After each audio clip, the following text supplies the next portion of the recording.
selamat pagi anak-anak. Hari ini kita akan belajar IPA dan materi IPA kita hari ini akan membahas tentang sumber energi panas. Nah, apa itu sumber energi panas? Sumber energi panas adalah suatu benda yang dapat menghasilkan energi panas, ya.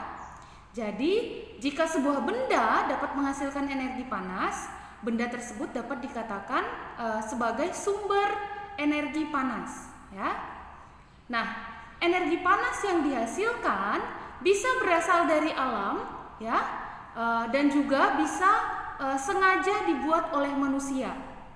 Nah, apa saja contoh dari sumber energi panas? Yaitu yang pertama, matahari. Lalu yang kedua adalah api. Yang ketiga, gesekan benda. Dan yang keempat adalah listrik. Nah, Ibu akan menjelaskan satu persatu tentang sumber energi panas yang tadi Ibu sebutkan, ya. Nah, yang pertama yaitu matahari, ya. Nah, mengapa matahari dikatakan sebagai sumber energi panas? Ya, karena matahari dapat menghasilkan energi panas, ya. Dan energi panas yang dihasilkan oleh matahari merupakan yang paling besar di bumi, ya. Mengapa demikian?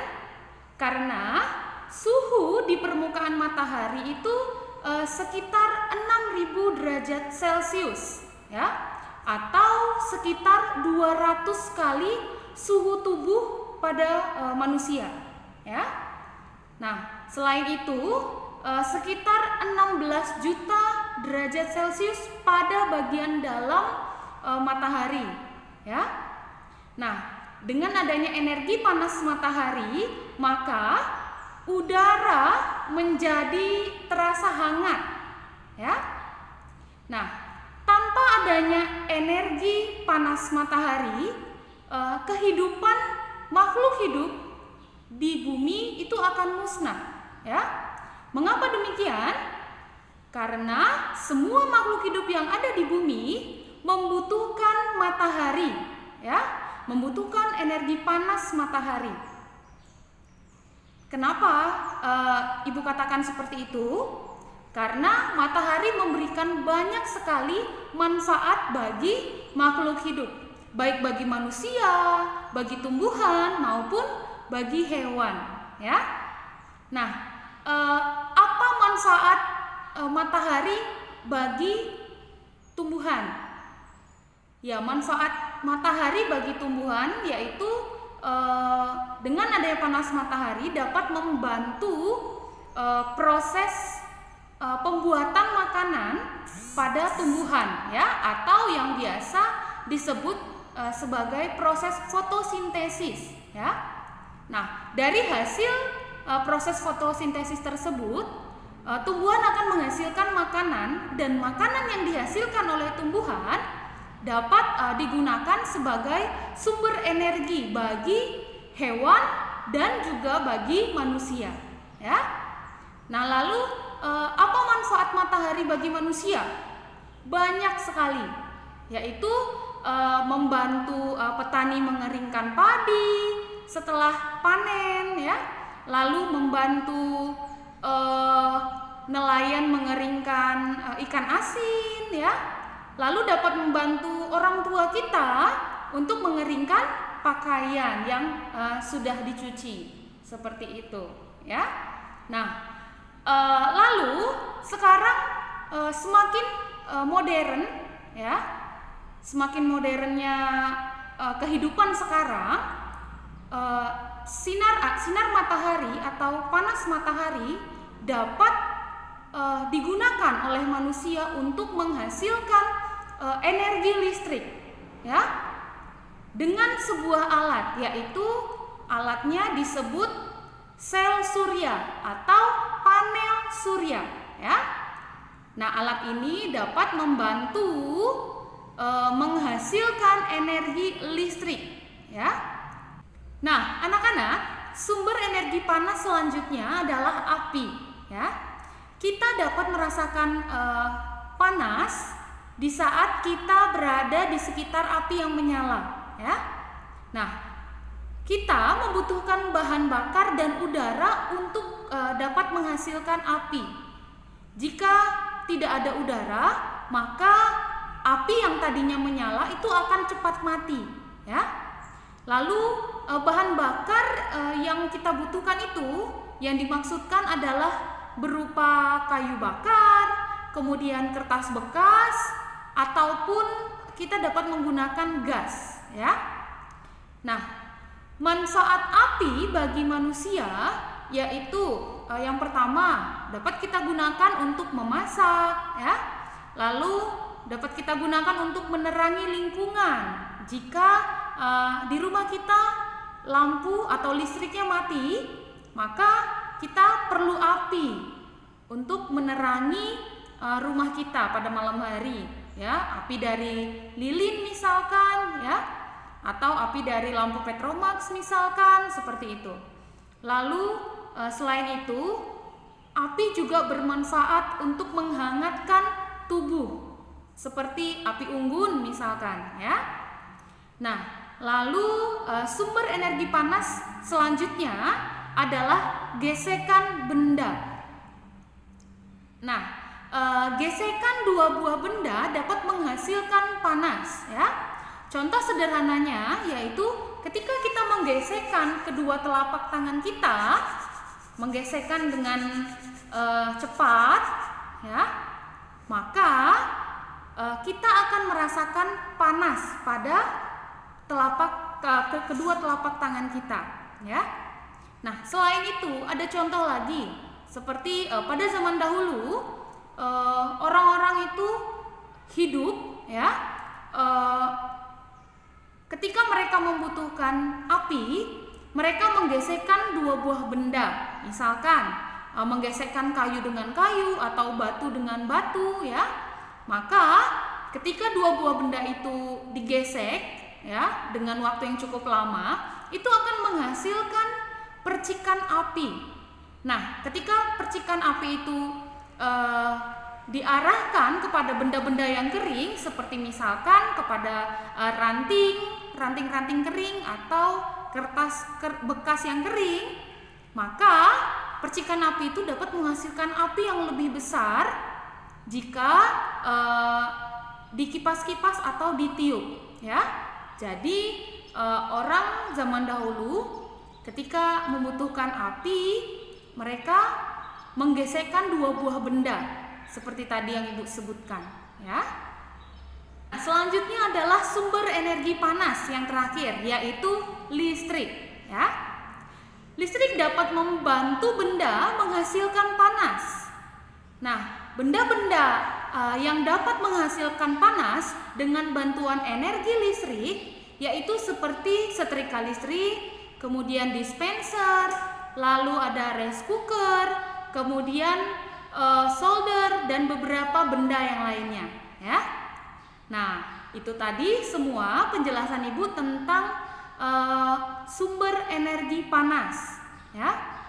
Lalu selanjutnya kalian perlu tahu bahwa tingkat panas atau dinginnya suatu benda maupun suatu keadaan, ya, dapat dinyatakan dengan besaran yang disebut suhu atau temperatur, ya. Nah, panas yang dimiliki oleh suatu benda dapat kita ketahui, ya, dengan mengukur suhu dari benda atau keadaan tersebut, seperti itu. Anak-anak, panas dan suhu memiliki hubungan yang sangat erat. Mengapa demikian? Karena suhu suatu benda atau suatu keadaan menunjukkan tingkat energi panas benda atau keadaan tersebut, ya. Nah, jadi panas merupakan bentuk perpindahan energi akibat perubahan suhu, ya. Sedangkan suhu merupakan suatu besaran yang menyatakan ukuran derajat panas atau dinginnya suatu benda. Nah, satuan suhu di Indonesia itu disebut derajat Celcius. Lalu alat yang mengukur mengukur suhu disebut termometer. Nah, lalu satuan panas itu dinyatakan dalam joule. Seperti itu. Anak-anak, energi panas dapat mengubah benda. Nah, benda yang berubah mengalami pemuaian dan mengalami penyusutan, ya. Pemuaian dan penyusutan pada benda itu terjadi karena perubahan suhu. Jadi, jika sebuah benda semakin panas, maka suhu benda tersebut juga akan semakin tinggi. Sebaliknya, jika sebuah benda semakin dingin, maka suhu benda tersebut akan semakin turun atau semakin rendah, ya. Nah, jadi apa yang dimaksud dengan pemuaian dan penyusutan? Nah, pemuaian adalah perubahan suatu benda yang dapat menjadi bertambah panjang, lebar, luas, atau bertambah volume yang terjadi karena menerima kalor atau panas, ya. Lalu penyusutan adalah perubahan suatu benda yang dapat menjadi berkurang panjang, lebar, luas, atau berkurang volumenya yang terjadi karena melepaskan kalor atau panas, ya. Nah, pemuaian dan penyusutan itu dapat terjadi pada logam, kemudian air maupun udara, ya. Ada beberapa contoh pemuaian dan penyusutan benda yang terjadi karena perubahan suhu yang biasa kita temukan dalam kehidupan kita sehari-hari. Yaitu yang pertama, pemasangan kaca jendela.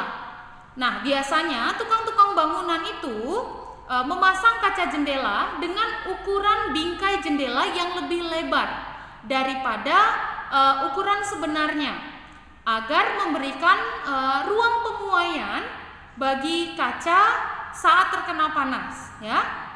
Nah, dilakukan seperti itu agar kaca tidak pecah saat terkena panas dan juga menghindari keretakan pada kaca saat terkena bunyi yang keras, seperti saat bunyi petir, ya. Nah, lalu contoh pemuaian dan penyusutan yang kedua adalah ban sepeda, kemudian ban motor dan ban mobil, ya. Nah, ban-ban pada kendaraan tersebut tidak diisi udara sampai penuh, ya. Mengapa demikian? Agar ban tidak meledak atau tidak pecah, ya. Pada siang hari, ban-ban kendaraan mengalami pemuaian, ya, karena terkena panas. Dan pada malam hari, ban tersebut mengalami penyusutan, ya. Nah, lalu contoh yang ketiga, yaitu pada kawat, kemudian kabel listrik dan kabel telepon, ya. Nah, kawat dan kabel-kabel ini dibuat mengendur dan tidak tegang, ya, agar kabel dan kawat-kawat tersebut tidak putus pada malam hari saat mengalami penyusutan, ya. Selanjutnya yaitu gelas kaca. Nah, pada gelas kaca pemuaian dapat terjadi saat kita menuangi air panas yang baru mendidih ke dalam sebuah gelas kaca yang dingin, ya. Lalu contoh selanjutnya yaitu sambungan rel kereta api. Pada rel kereta api dibuat tidak rapat untuk memberi ruang pada saat rel kereta api memuai di siang hari pada saat terkena panas, ya.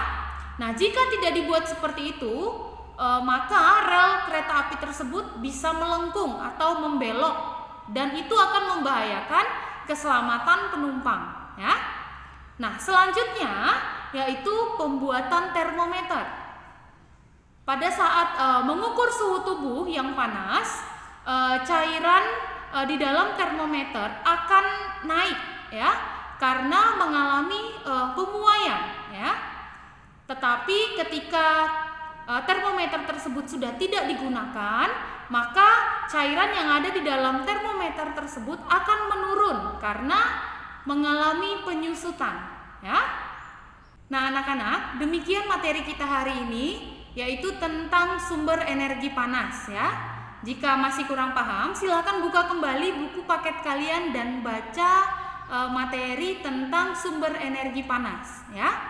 Tapi jika masih bingung, silakan tanyakan ke Bapak dan Ibu guru melalui WhatsApp, ya.